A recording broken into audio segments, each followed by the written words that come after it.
Saudara-saudari sekalian yang terkasih, kita sampai pada Senin 5 September, Pekan Biasa yang ke-23. Mari kita awali renungan kita dengan tanda kemenangan Tuhan. Dalam nama Bapa dan Putra dan Roh Kudus. Amin.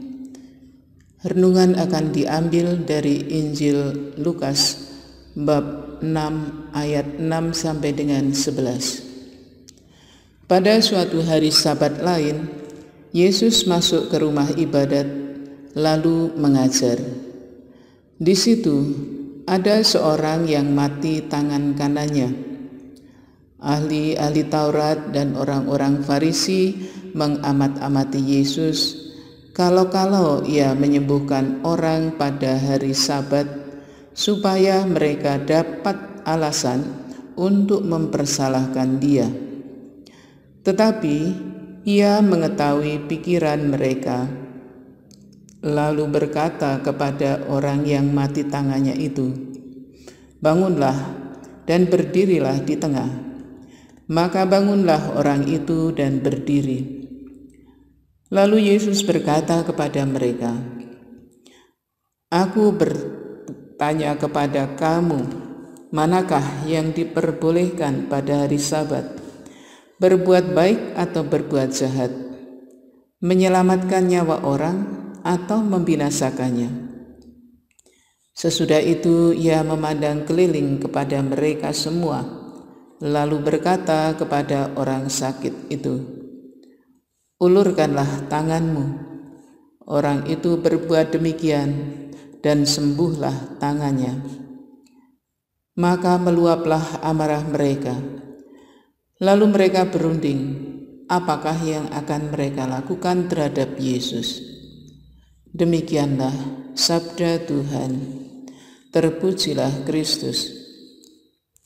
Saudara-saudari sekalian yang terkasih, sikap ahli-ahli Taurat dan orang-orang Farisi sering dikritik oleh Yesus.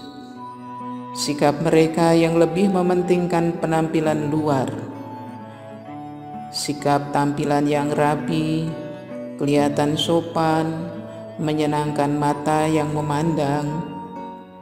Namun Yesus lebih melihat kedalaman hati orang. Perbuatan baik yang tumbuh dari hati yang tulus, bukan sikap yang supaya dipuji orang, dianggap sebagai orang baik-baik. Yesus konsisten dengan sikapnya yang berbelas kasih kepada orang yang menderita sakit dan sebagainya. Tidak pandang orang, tidak pandang tempat, tidak pandang waktu. Sebaliknya orang-orang Farisi dan ahli-ahli Taurat membuat peraturan yang menghalangi orang untuk berbuat baik.